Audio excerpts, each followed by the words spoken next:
আমি একটা ভিডিও বানিয়েছিলাম এই যে এটা আপনারা জানেন আমি তীব্রভাবে জামাতের সমালোচনা করেছিলাম।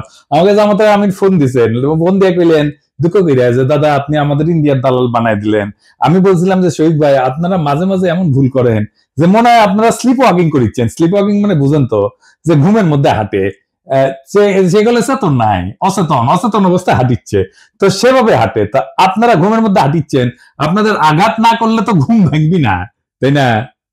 যাই হোক, আজকে আমরা দেখব আসলে এই পদ্ধতি বাংলাদেশের জন্য ভালো হবে কি, রাজনৈতিক দলগুলো কি বুঝে চাইতেছে আর কি বুঝে বিরোধিতা করছে। আসেন সেটা আমরা একসাথে বুঝে দেখি। আমার আগে ভিডিও থেকে দেখে আসি। আসেন এই সংখ্যানুপাতিক নির্বাচন বিষয়টাকে আমি কইছিলাম। হ্যাঁ, জামাত 10 দফা প্রস্তাব দিচ্ছে, ভালো কথা, কিন্তু এটার মধ্যে একটা খুব ইন্টারেস্টিং দফা আছে, তা হইতেছে সংখ্যানুপাতিক নির্বাচন। এটার মানে কি জানেন? মানে হইতেছে ধরেন আপনার আসনে মোট ভোট 10 লাখ, মানে মোট ভোটার আর কি। তো ইলেকশন হইলেও বিএনপি পেলো 5 লাখ, জামাত পেলো 3 লাখ। এখন আবার জামাত বলবে আমাদের কম ভোট দিলেন কেন? যাই হোক, এটা হিসাবের জন্য আর কি। আওয়ামী লীগ পেলো ধরেন 1 খান ভোট, তাও চূড়ান্ত গণনা ক্যান্সেল হয়ে গেল। হ্যাঁ, তো জিতবে তো বিএনপি, তাই না? তো এখন যে জামাত যে 3 লাখ ভোট পেলো, এটা তো পুরাই লস জামাতের জন্য। সে বলতেছে না, 300 আসনে যত ভোট পড়বে সেই ভোট, মোট ভোটের যত শতাংশ, 300 আসনের তত শতাংশ সিট তারে দিতে হবে। তার মানে কোন সিটে আলাদাভাবে যারা জিততেছে না, তারা যদি সব মিলায় 1% ভোটও পায়, তাইলে তারা 3টা সিট পাবে, বুঝছাও? যদি 0.5% পায়, তাইলেও একটা সিট অন্তত পাবে। ছোট দলের জন্য খারাপ না, সিট বাড়ে এতে। ইউরোপের অনেক দেশে সিস্টেম আছে। তাই ন্যাশনাল পলিটিক্সে ছোট দলের একটা ভয়েস আছে, তাহলে তো ভালোই, তাই না? পশ্চিমে তো অনেক কিছুই আছে রাজনীতিতে, তাই না? আমরা জানি পশ্চিমে সেকুলারিজম আনিছি আমরা, আছে তো, আনিছি আনিনি কে? পশ্চিমে এলজিবিটি কিউ রাইটস এর ইস্যু আছে, আমাদের দেশের লোকেরা মেনে নিবে। পশ্চিমে মদ খাওয়া, জুয়া, ক্যাসিনো মেনে নিবে, আমাদের দেশে মেনে নিবে না। তার মানে পশ্চিমে আছে, এটা কোনো সাফাই হইতে পারে না।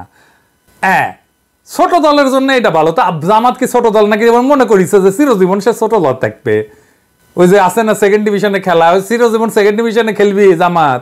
আজ আমরা দেখবো যে এই ইস্যুটা আমাদের গ্রহণ করা উচিত কিনা, করলে কেন উচিত, না করলে কেন উচিত না। তো শুনলেন তো, এখানে আর একটা বিষয় যুক্ত করা দরকার, তাইতেছে এই সংখ্যানুপাতিক নির্বাচনে আপনি ক্যান্ডিডেটকে ভোট দেন না, আপনি মার্কাক ভোট দেন, মার্কাত ছাপ্পা দেন। ক্যান্ডিডেট যায় কইতো আমাক ভোট দিলে আমি আপনার ব্রিজ ভেঙে দেবো, টুকু আমি আমাক ভোট দিলে আমি আপনার ব্রিজ ভেঙে দেবো, এটা কবে না, কবে আমার দল ক্ষমতাতে আসলে ব্রিজ ভেঙে দিবি, টুকু ব্রিজ ভেঙে দিবি, বুঝাও? তো এখন এই পদ্ধতি কেন দলগুলা চায় আমি কোনো অনুমান করব না, আমি ওনাদের দলীয় ডকুমেন্ট থেকে দেখাই দিব। আমি সব দলেরটা দেখাইতেছি না, আমি জামাতেরটা দেখাই, কারণ জামাতই এই সংখ্যানুপাতিক নির্বাচন চাওয়া সবচেয়ে বড় দল। তারা কি বলে এই দাবির পক্ষে আর্গুমেন্ট হিসেবে? আসেন সেটা একটু বুঝে দেখি। জামাতের সাবেক আমির গোলাম আজম সাহেব এই বইটা লেখেন 2005 সালে, সংখ্যানুপাতিক নির্বাচন নিয়ে। এখানে জামাতের সব আর্গুমেন্ট লেখা আছে। এছাড়াও আরো কিছু ইন্টারেস্টিং কথা আছে, পড়তে পড়তে পাইলাম, সেগুলো নোক্তা দিয়ে রাখবো, আর সম্ভব হলে আলাপ করব। ওনারা পটভূমিতে 3 নাম্বার প্যারাত লিখেছেন, এডিটর সাহেব দেখান, সিপি ভিউ চাইছে, এটা ওনারা আনন্দে পারলে নৃত্য করেন। সিপি ভিউ চাইছে, কথা কইছে আনন্দের আর সীমা নাই। হ্যাঁ, আরে সিপি চাইলে তো এটা আপনাদের জন্য হারাম হওয়া উচিত, তা না? ওনার প্রগতিশীল কুরকুরানি উঠিছে, সিপিবি চাইছে, ওনারা লাভ দিয়ে উঠেছে। তারপর কইতেছে এরশাদও কইছে, সিপিবি এরশাদ কইছে, এরশাদ আর সিপিবি এই দুইটার চাইতে বড় ইন্ডিয়ান মাল বাংলাদেশে আছে নাই। তো এরশাদ আর সিপিবি একসাথে যেটা চায়, এটা যে ইন্ডিয়ার পলিসি, এটা বুঝেন না? তো তাল তলায় গেছে, এই সহজ সমীকরণ বুঝেন না। আসল আলাপে আসার আগে আরেকটা ইন্টারেস্টিং কথা দেখাই, 11 পৃষ্ঠা এডিটর সাহেব দেখান। ওনারা কইতেছেন প্রচলিত রাজনীতি হলো পাওয়ার পলিটিক্স বা ক্ষমতার রাজনীতি। দেশ গড়া আসল লক্ষ্য না, ক্ষমতাসীন হওয়াই আসল লক্ষ্য। ক্ষমতা ওনার কাছে খুবই খারাপ জিনিস। খোদা আমার উঠে নাও, নয়তো দড়ি ফেলাও, ব্যয় উঠে যায়।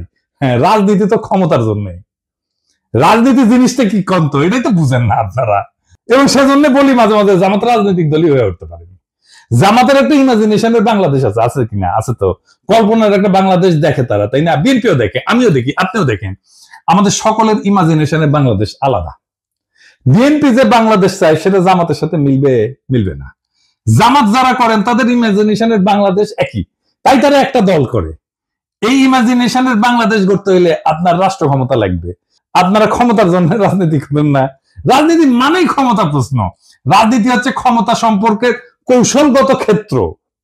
রাজনীতি দিয়ে ক্ষমতা তৈরি হয়। জামাত যেটাকে দেশ গড়া বলে সেটাকে আওয়ামী লীগ বলে দেশ ধ্বংস করা। দেশ গড়া কোনো রাজনৈতিক শব্দ না, এটা সাহিত্যের শব্দ। যাই হোক, জামাত বলতেছে, একটাই যুক্তি দিচ্ছে এই সংখ্যানুপাতিক নির্বাচনের জন্য, নির্বাচনের টাকার খেলা বন্ধ করবে সংখ্যানুপাতিক নির্বাচন। আর কোনো দ্বিতীয় যুক্তি নেই।